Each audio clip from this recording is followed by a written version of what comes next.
Picture দেখে তোমরা বুঝতেই পারছো আজকে আমি কি নিয়ে ভিডিও করতে চলেছি। অনেক বিষয় আছে যেগুলো নিয়ে আমরা কারোর সাথে আলোচনা করতে পারি না, কিন্তু আমরা দিনের পর দিন নিজেদের বহন করে চলেছি। সেটা কি? সেটা হচ্ছে গিয়ে ছেলেদের এই পিয়ের মধ্যে কিছু সমস্যা, যেটা আমরা কাউকে বলতে পারি না, এমনকি আমরা বুঝতেও পারি না এটা কি আমাদের শরীর, এটা কি আমাদের কোনো প্রবলেম নাকি আপনাদের পার্ট দ্বারা কি না দ্বারা কিছু হোক, কিন্তু আপনাদের এই যে উপরে যে স্কিনটা আছে সেটা কিন্তু আগে পিছে যাওয়া কিন্তু খুব জরুরি। যদি এই আগে পিছে না যায় তাহলে কিন্তু আপনাদের অনেক প্রবলেম হতে পারে। তো যদি আপনারা দেখেন আপনাদের এই স্কিনটা আগে পিছে না যাচ্ছে বা আটকে যাচ্ছে, উপরে ইনফেকশন হচ্ছে, তাহলে বুঝবেন আপনাদের এই টাইট ফোর স্কিনের প্রবলেম আছে, যেটাকে মেডিকেলের ভাষায় বলা হয় ফিমোসিস, ফাইমোসিস, আরো অনেক কিছু। তো আজকে আমি এই টাইট ফোর স্কিন নিয়ে পুরো ডিটেলে বলতে চলেছি। ভিডিওটা কিন্তু অনেক ইনফরমেটিভ, ভিডিওটাকে স্কিপ করবেন না। তো হ্যালো এভরিওয়ান, ঘরে বাইরে রাজকন্যা চ্যানেলে আপনাদের সবাইকে ওয়েলকাম। তো এই যে ছেলেদের যে টাইট স্কিনের প্রবলেমটা আছে, এটা কিন্তু ছেলেদের একটা কমন রোগ, যেটা অনেক ছেলেদের হয়ে থাকে। আর এটা কারোর কারোর জন্ম থেকে হয়ে থাকে, কারোর কারোর জন্মের পরে হয়ে থাকে, আবার কারোর কারোর বয়স বাড়ার সাথে সাথে হয়ে থাকে। যদি কারোর ডায়াবেটিস থাকে তাদেরও এটা হতে পারে, এমনকি তার আগে কোনো প্রবলেম ছিল না, বাট যত বয়স বাড়ছে, হেলথ ইস্যু বাড়ছে, তাদের টাইট স্কিনের প্রবলেম হচ্ছে। তো এই যে টাইট স্কিন আছে, এটা কিন্তু ছেলেদের একটা কমন রোগ। আর এই টাইট স্কিনের প্রবলেম তাদের মধ্যে যে আছে সেটা তারা ততক্ষণ পর্যন্ত বুঝতে পারে না যতক্ষণ তারা হ্যান্ড প্র্যাকটিস না করে। যদি কোনো ছেলে হ্যান্ড প্র্যাকটিস না করে, সে কিন্তু বুঝতেই পারবে না তার যে টাইট স্কিনের প্রবলেম আছে। এই যে প্রবলেমটা আছে, এটা জন্মের পরে ছোটবেলায় অনেক কম ছেলেদের হয়, কিন্তু এটা কোন বয়সের ছেলেদের হয়?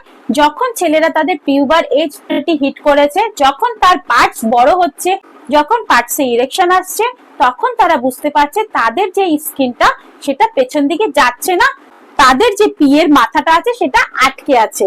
তো এই কারণেই আগেকার দিনের মা, মাসি, ঠাকুমারা কি করতো, ছেলেদের এই যে পিয়ের মাথায় আছে না, অয়েল দিয়ে এই স্কিনটাকে নিচের দিকে নামানোর চেষ্টা করতো, যাতে তার স্কিনটা প্রপার উপরে নিচে হয়। আর এই যে প্রক্রিয়াটা আছে, এটাকে বলা হয় অয়েল ম্যাসাজ। আগেকার দিনে ঠাকুমা, জেঠিমা, মাসিমারা করতো, কিন্তু এখন এটা করা হয় না। তো আগেকার দিনে মা, মাসিরা এটা করতো কেন? যাতে তাদের টয়লেট আছে সেটার ফোর্স ভালো হয়, টয়লেটটা যেন আটকে ইনফেকশন না হয়। এবার ছোটবেলায় যদি অয়েল ম্যাসাজ করে, সেটা বড় হয়ে যে তাদের টাইট স্কিনের প্রবলেম হবে না, সেটা কিন্তু না। এটা এই যে প্রবলেমটা, এটা হয়ই হচ্ছে যখন তাদের পার্টসের ইরেকশন আসে, পার্টটা যখন বড় হয়, তখন বোঝা যায় যে তার যে স্কিনটা আছে সেটা উপর অব্দি ঢাকা থাকে। আর বোঝা যায় যখন কোনো ছেলের ডায়াবেটিস হয়েছে, বা তার যে স্কিনের যে এটা আছে সেটা ফেটে ফেটে যাচ্ছে, স্কিন আটকে যাচ্ছে, পেছনের দিকে যাচ্ছে না, তখন বোঝা যায়। কি করে বুঝবেন যে কোনো ছেলের এই টাইট স্কিনের প্রবলেম আছে? দেখুন, ছেলেরা যখন ছোট থাকে তাদের পাটটা এরকম ছোট থাকে, তাই তো? যখন বয়স বাড়ছে, বয়স বাড়ার সাথে সাথে তাদের পাটটা কিন্তু এরকম বড় হচ্ছে। বড় হওয়ার সঙ্গে সঙ্গে তাদের পাটটা বড় হচ্ছে, কিন্তু তার যে উপরে স্কিনটা আছে সেটা কিন্তু বড় হচ্ছে না, সেটা জন্মের থেকে যতটা আছে ততটাই থাকে। এবার পাটটা বড় হওয়ার সঙ্গে সঙ্গে তাদের স্কিনটা আছে সেটা পিছন দিকে আসে। যত পাট বড় হবে, স্কিন তত পেছন দিকে আসবে। কিন্তু কখনো কখনো দেখা যায় এই স্কিনটা পিছনের দিকে আসছে না, এটা পার্টের সাথে সাথে উপর দিকে যাচ্ছে, আর পিটা বড় হওয়ার জন্য রুকাভাট করছে, মানে ওই স্কিনের কারণে পিটা ভালোভাবে গ্রোথ করতে পারছে না। স্কিন কি করছে? পিটাকে আটকে ধরে আছে। তখন বোঝা যায় যে তার ফোর স্কিনের প্রবলেম আছে। কারণ বয়স বাড়ার সাথে সাথে, পি বাড়ার সাথে সাথে তাদের যে স্কিন আছে সেটারও কিন্তু মুভমেন্ট হওয়া খুব জরুরি। এই স্কিনটা যদি আগে পিছে না হয়, তাহলেই বুঝতে হবে তার ফোর স্কিনের প্রবলেম আছে। তো ছেলেরা বড় হওয়ার সঙ্গে সঙ্গে, তাদের পার্ট বড় হওয়ার সঙ্গে সঙ্গে, তাদের পার্ট ইরেক্ট হওয়ার সাথে সাথে যদি স্কিনটা পেছনে না আসে, স্কিনটা টাইট হয়ে তাদের যেই পিটা আছে সেটাকে আটকে ধরে থাকে, তাহলে কিন্তু এটা ফিমোসিসকে ইন্ডিকেট করছে। তাহলে বুঝে নিতে হবে আপনার কিন্তু ফোর স্কিনের প্রবলেম আছে। এখন বলি ফোর স্কিন কত টাইপের থাকে। ফোর স্কিন 5 টাইপের থাকে, 5 প্রকারের ফিমোসিস থাকে। যেমন ফার্স্ট এই যে এটা কি থাকে, এটা থাকে পাঁচটা যখন বড় হয় তার যে স্কিনটা আছে সেটা এখানে আটকে থাকে, এটা কিন্তু আর নিচে যায় না। তাদের যে গ্ল্যান্ডটা আছে, উপরে যে গ্ল্যান্ডটা আছে, গ্ল্যান্ডের নিচে গিয়ে আটকে থাকছে, সেটা আর নিচে হচ্ছে না। এই যে এই টাইপের যদি তাদের ফোর স্কিন থাকে তাহলে কিন্তু তাদের মিলনের সময় কোনো প্রবলেম করে না, তাদের কিন্তু টয়লেটেরও কোনো প্রবলেম হয় না, তারা মোটামুটি সবকিছুই করতে পারে। সেকেন্ড হচ্ছে তাদের যে স্কিনটা আছে সেই স্কিনটা গ্ল্যান্ডের হাফটা আছে, মানে পুরো গ্ল্যান্ড অব্দি যাচ্ছে না, গ্ল্যান্ড আর যেই তাদের সিলটা আছে সেই মাঝখানটাই রয়ে গেছে। তো এই টাইপের যে ফোর স্কিন থাকে সেটা হচ্ছে গিয়ে তাদের স্কিনটা উপর অব্দি আছে, কিন্তু ইরেক্টের সাথে সাথে তাদের যে গ্ল্যান্ড আছে গ্ল্যান্ডের হাফ এসে যাচ্ছে, হাফ এসে স্টপ হয়ে যাচ্ছে, নিচের দিকে আর নামছে না। যদি নিচের দিকে না নামে তাদের কিন্তু এইখানটা একটা টানের সৃষ্টি হবে, ব্যথার সৃষ্টি হবে, তারা ঠিকঠাক ভাবে কিন্তু মিলন করতে পারবে না। মিলনের সময় তাদের যে স্কিনটা আছে সেটা ব্যথা হবে, জ্বালান হবে, পেইন হবে, আর নিচের দিকে কিন্তু আসবে না, একটা মনে হবে যেন তাদের যে গ্ল্যান্ডটা আছে সেটাকে একটা ব্যান্ড দিয়ে আটকে রেখেছে। আর এই টাইপের ফিমোসিসে কিন্তু তাদের ইনফেকশনেরও অল্প অল্প চান্স থাকে। থার্ড হচ্ছে তাদের পার্টটা যখন ইরেক্ট হচ্ছে তাদের উপরে যে স্কিনটা আছে সেটা অল্প একটু খুলছে, মানে গ্ল্যান্ডের অল্প একটু খুলছে, শুধুমাত্র গ্ল্যান্ডের মুখটা দেখা যাচ্ছে।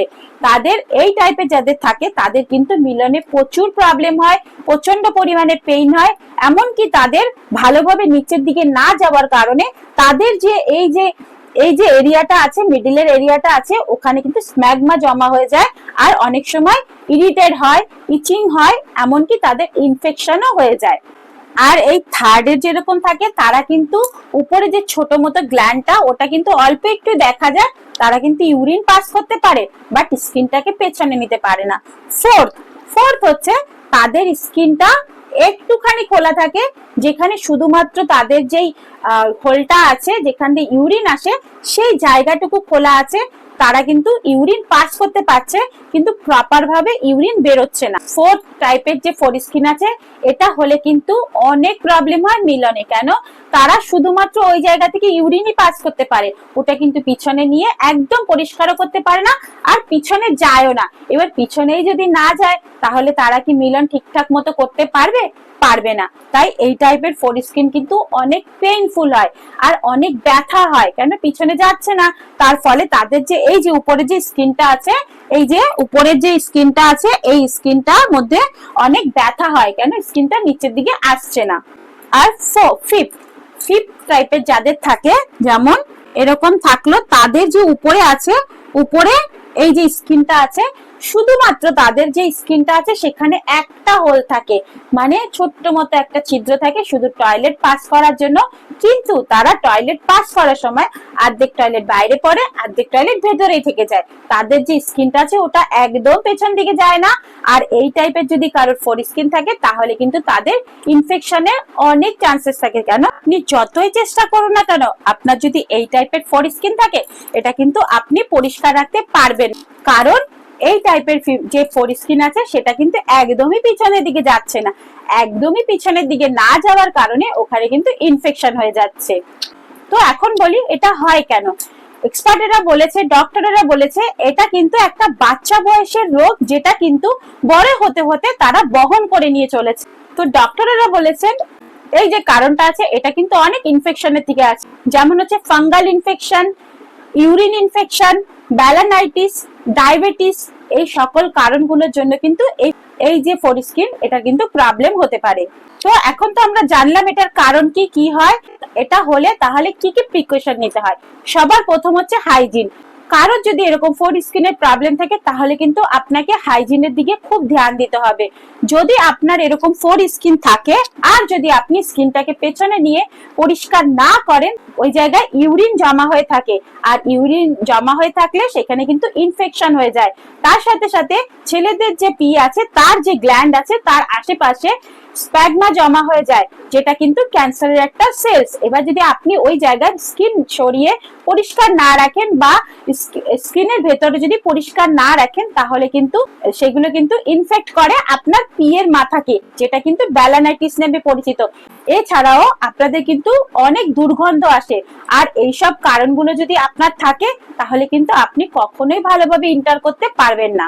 আর যখন তারা ভাবে আমরা কি আমার পার্টনারকে খুশি করতে পারবো, আমার তো এতগুলো প্রবলেম আছে, তখন কিন্তু তাদের একটা এনজাইটিরও সৃষ্টি হয়। আর এই এনজাইটির কারণে তার কিন্তু পার্টস ইরেক্ট হয় না, জলদি পড়ে যায়, জলদি কিন্তু নরমও হয়ে যায়। আর তার সাথে সাথে সে কিন্তু একদমই ভালোভাবে এনার্জিও পায় না। সেকেন্ড, ফিজিক্যাল রিলেশনের সময় অনেক প্রবলেম হয়। তার যদি ফোরস্কিনের প্রবলেম থাকে বা টাইট স্কিনের প্রবলেম থাকে, তাহলে কি হয়, ফিজিক্যাল রিলেশনের সময় তার যে স্কিনটা আছে সেটা কিন্তু পিছন দিকে যায় না। আর পিছন দিকে না যাওয়ার কারণে তারা যখন মোশন করছে, আগে পিছে করছে, তখন কিন্তু তাদের ওই স্কিনের ওখানে ইচিং হয়, স্কিনের উপরে কিন্তু কাটস এসে যায়, কেটে কেটে কখনো কখনো ওটা কিন্তু ফেটে ফেটে ব্লাডও বেরিয়ে যায়। আর তার সাথে সাথে অনেক পেইন হয়, জ্বালানো হয়, ইচিংও হয়। আর এই কারণে কিন্তু তারা তার পার্টনারের সাথে ভালোভাবে মিলতেও পারে না। আর এইগুলো হওয়ার ফলে সারতে সারতে তাদের অনেক টাইম লেগে যায়। যখনই তাদের এই কাটস এসে যায়, ইচিং এসে যায়, ইরিটেশন এসে যায়, ব্যথা আসে, তখনই কিন্তু তারা তার পার্টনারের থেকে দূরে ভাগতে থাকে, তারা কিন্তু ফিজিক্যাল করতে চায় না। Third, urine infection. যদি কারোর ফোরস্কিনের প্রবলেম থাকে, তাহলে কিন্তু তার ইউরিন ইনফেকশন হওয়ার সম্ভাবনা থাকে। যেহেতু তার যে স্কিনটা আটকানো আছে আর তার স্কিনে একটা মাত্র ছোট্ট হোল আছে, তাই সে পুরোপুরি ভাবে ইউরিনটাকে বাইরে বের করতে পারে না। অর্ধেকটা তার বেরোচ্ছে আর কিছুটা তার ইউরেথ্রার মধ্যে জমা হয়ে যাচ্ছে। দিন দিন ইউরেথ্রার মধ্যে থাকতে থাকতে সেটা কিন্তু ইউরিনারি ট্র্যাক ইনফেকশন হয়ে যাচ্ছে। এই ইউরিনারি ট্র্যাক ইনফেকশন হলে কিন্তু তার অনেক পরিমাণে প্রবলেম হতে পারে। যদি কারোর ফোরস্কিনের প্রবলেম থাকে, তার কিন্তু ইউরিন ইনফেকশন হওয়ার কিন্তু সম্ভাবনা থাকে। ফোর্থ প্রবলেম হচ্ছে ইডি, মানে আর্লি ডিসচার্জ।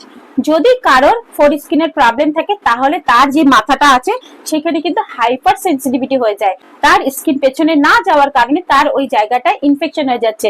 আর ইনফেকশন যদি হয়ে যায়, তাহলে তার যে উপরে ক্যারাটিন লেভেলটা আছে সেটা সরে যায়। সরে যাওয়ার কারণে তার ওই জায়গাটা সেন্সিটিভিটি বেশি হয়ে যায়। আর সেন্সিটিভিটি বেশি হওয়ার কারণে তার কিন্তু তাড়াতাড়ি ডিসচার্জ হয়ে যাচ্ছে।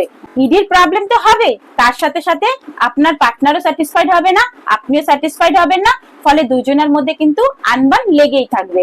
ফিফথ কারণ হচ্ছে, ডক্টররা বলেছে যদি কোনো বাচ্চার ছোটবেলাতেই এই স্কিনের প্রবলেম থাকে, তাহলে কিন্তু তাদের পিয়ের গ্রোথ বাড়ে না। কেন? স্কিন তাদের পিটাকে আটকে ধরে রাখে, তাদের গ্রোথ একদম কম হয়, তাদের বয়স বাড়ার সাথে সাথে তাদের পিটা কিন্তু ছোটই থেকে যায়। তো আপনার যদি এরকম প্রবলেম অনেক দিন থেকে আছে, আর আপনি যদি এটার ঠিক ভাবে ট্রিটমেন্ট না করেন, বা আপনার বাড়ির বাচ্চাদের যদি ছোটবেলায় এরকম থাকে আর আপনারা যদি ঠিক ভাবে এটা ট্রিটমেন্ট না করেন, তাহলে কিন্তু আপনি আর আপনার বাচ্চাদের কিন্তু খাতরা আপনি নিজেই ডেকে আনছেন। তাই প্রপার ভাবে এটা নিয়ে ট্রিটমেন্ট করুন। যদি কারোর এরকম ফোরস্কিনের প্রবলেম থাকে, আপনারা ইমিডিয়েট ডক্টরের কাছে যান, ডক্টরের থেকে জানুন আপনার কোন টাইপের ফোরস্কিন আছে, কোন টাইপের স্কিনে আপনাদের এক্সারসাইজ দরকার, কি তা আপনাদের স্ট্রেচিং দরকার, অয়েল ম্যাসাজ দরকার। কখনো কখনো ফার্স্ট, সেকেন্ড, থার্ড এই টাইপের যে ফোরস্কিনে আপনাদের কিন্তু স্ট্রেচিং এ ঠিক হয়ে যায়। যে স্কিনটা আছে তার উপরে অয়েল লাগিয়ে আস্তে আস্তে করে টেনে টেনে কিন্তু এটা ঠিক হয়ে যায়। কারণ যদি ফোর্থ আর ফিফথ টাইপের ফোরস্কিন থাকে, সেটা কিন্তু কোনো স্ট্রেচিং এ, কোনো অয়েল ম্যাসাজে ঠিক হতে চায় না। এটা সিম্পল একটা ছোট অপারেশন থাকে, যেটা কিন্তু ইউরোলজিস্টরা করে, যে আপনার এই যে স্কিনটা আছে স্কিনটাকে কেটে বাদ দিয়ে দেয়। এটা কোনো ভয়ের নেই, ছোট্ট একটা অপারেশন, কোনো প্রবলেম হবে না। আপনারা আর কোনো ইউরোলজিস্টের সাথে মিলুন, আর না হলে কোনো সরকারি হসপিটালে এই অপারেশনটা করা হয়। তো ভয় পাবেন না, আপনাদের নিজেদের প্রবলেম নিজেরাই ঠিক করুন। তো এখন আমি বলে দিলাম কি হতে পারে, কি না, কি করে চিনবেন। এখন আপনারা নিজেদেরটা নিজেরা চিনুন, আর তাড়াতাড়ি ডক্টরের কাছে যান আর নিজেদের ট্রিটমেন্ট করান। এই ডিজিজটা থেকে আপনি তাড়াতাড়ি মুক্তি পান। এই ডিজিজটা যদি আপনি ধরে রাখেন, ঠিক না করেন, তাহলে পরবর্তীকালে আপনাদের কিন্তু ক্যান্সারেরও সমস্যা হতে পারে। এই ডিজিজটা নিয়ে কখনো বসে না থেকে ইমিডিয়েট ট্রিটমেন্ট করান। তো বন্ধুরা, আজকের ইনফরমেশনটা এতটুকুই। আবার দেখা হবে নেক্সট একটা কোনো ভিডিওতে দারুণ একটা ইনফরমেশন নিয়ে। ততক্ষণের জন্য টাটা, বাই বাই। সবাই সুস্থ থাকবেন, ভালো থাকবেন, অনেক অনেক হ্যাপি থাকবেন। বাই।